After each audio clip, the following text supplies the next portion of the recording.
ಎಲ್ಲರಿಗೂ ನಮಸ್ಕಾರ. ವಿಟಮಿನ್ ಬಿ12 ಹೆಚ್ಚಿಸುವ ಸಲುವಾಗಿ ನಾವು ಹಸುವಿನ ಹಾಲು ಹೆಚ್ಚಾಗಿ ಸೇವಿಸುವುದರಿಂದ ಮತ್ತು ಹಸುವಿನ ಹಾಲಿನಿಂದ ಆಗುವಂತ ಪದಾರ್ಥಗಳು ಪನ್ನೀರ್ ಆಗಿರ್ಬೋದು ಅಥವಾ ಬೇರೆ ಬೇರೆ ಯಾವ್ಯಾವ ಪ್ರಾಡಕ್ಟ್ ಹಾಲಿನಿಂದ ಆಗುತ್ತೋ ಆ ಹಾಲಿನಿಂದ ಪನ್ನೀರ್ ಆಗಿರ್ಬೋದು ಅಥವಾ ಹಾಲಾಗಿರ್ಬೋದು ಯಾವ್ಯಾವ ಪ್ರಾಡಕ್ಟ್ ಹೆಚ್ಚಾಗುತ್ತೋ ಅವೆಲ್ಲ ನಾವು ಸೇವಿಸುವುದರಿಂದ ನಮಗೆ ವಿಟಮಿನ್ ಬಿ12 ಹೆಚ್ಚಾಗಿ ಸಿಗುತ್ತೆ.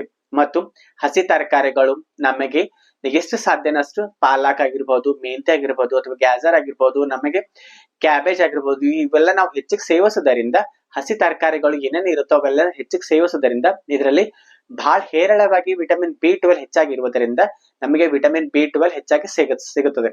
ಮತ್ತು ಎಷ್ಟು ಸಾಧ್ಯನೋ ಅಷ್ಟು ನಾವು ಸೇಪ್ ಆಗಿರ್ಬೋದು ಮತ್ತು ಬಾಳೆಹಣ್ಣು ಆಗಿರ್ಬೋದು ಅಥವಾ ಸಂತ್ರ ಆಗಿರ್ಬೋದು, ಎಷ್ಟು ಸಾಧ್ಯನೋ ಹಣ್ಣುಗಳನ್ನ ಜ್ಯೂಸ್ ಅನ್ನ ಸೇವಿಸುವುದರಿಂದ ಬಾಳೆಹಣ್ಣು, ಸಂತ್ರ ಮತ್ತು ಸೇಪ್ ಜ್ಯೂಸ್ ಅನ್ನ ಹೆಚ್ಚಿಗೆ ಸೇವಿಸುವುದರಿಂದ ಇದರಲ್ಲಿ ಬಹಳ ಹೇರಳವಾಗಿ ವಿಟಮಿನ್ ಬಿ12 ಹೆಚ್ಚಾಗಿ ಇರುವುದರಿಂದ ಇದೆಲ್ಲ ನಾವು ಸೇವಿಸುವುದರಿಂದ 100% ನಮ್ಮ ಬಾಡಿಯಲ್ಲಿ ವಿಟಮಿನ್ ಬಿ12 ಹೆಚ್ಚಾಗುತ್ತದೆ.